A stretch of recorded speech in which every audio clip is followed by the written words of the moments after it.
This is another video of that quick start guide.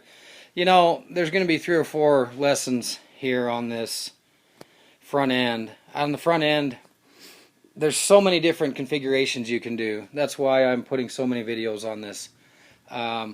It's really up to what you want to do, what tools, what resources you have, and what you're trying to achieve. So, you know, the rest of the machine, you're kind of tied to lowering. You're kind of the frame's going to control kind of how you do that, how you achieve it, as far as the steering and stuff like that. Yeah, I mean, you can make customizations, but you can only go so far. But with this front end, I mean, there's all these different variations you can do. So that's why you're seeing so many lessons on just this.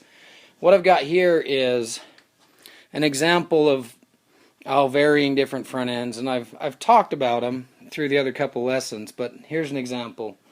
So these are all the right upright, and this one here is this single heim joint with this on the top. Okay, now we discussed that in one of the other lessons as far as where are you putting your load. Are you putting your load on the heim joint, or are you putting your load on here? And if you look, this is just an 1.5 inch piece of tubing that's cut at 10-degree angle, which is going to kick that at an angle, and then when we do our spindle, of course, with our bolt, it's going to be another matching that angle, 10-degree angle. This will allow us to caster and camber right there. Being able to move that in and out will pitch the tire. Now, as I mentioned before, that gives you some advantages on your cornering. There's lots of reasons to do that. So this next one is just got the stock lawnmower pieces. I think this comes off the MTD frames. I think the Murrays have it. I'm not sure. I know the Sears don't. But what he's done is he's just taken this 1.5 inch tubing again. You'll find that that works. On the one I showed you before, that 3 inch is a little overkill. It's what I had, so it's what I used. But this 1.5 inch is a way to go. And he's cut this off and then welded this on. Same thing, 10-degree angle. And then from here you can do either your spindle out this way. You can do double heim joints. I've seen double heim joints against a plate that has your bolt for your spindle. This one's a little bit more versatile, and it's going to save you a little bit because this part's already done. And then they've got the factory bushings in here, and you can replace those. So it's a good way to go. If you look through some of the other lessons, one of the orange machines that I show you, the orange with the blue flames, has this type of front end.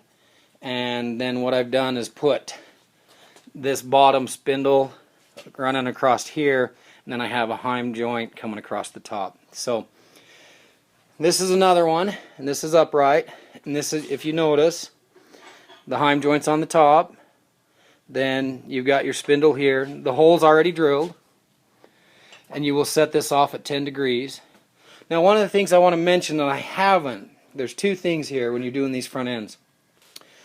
One, you want to be able to kick this angle off, get it away from the tire. So you're going to move that in.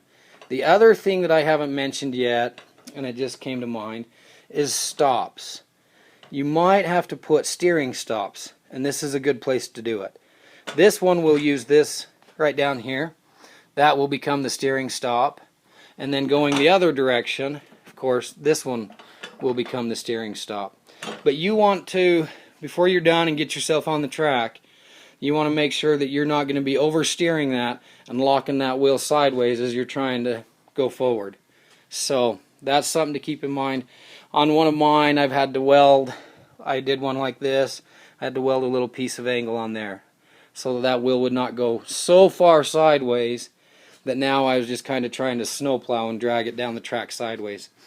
So this is another configuration, and as I'd talked, this is that bent flat bar. He's got the hole drilled right there.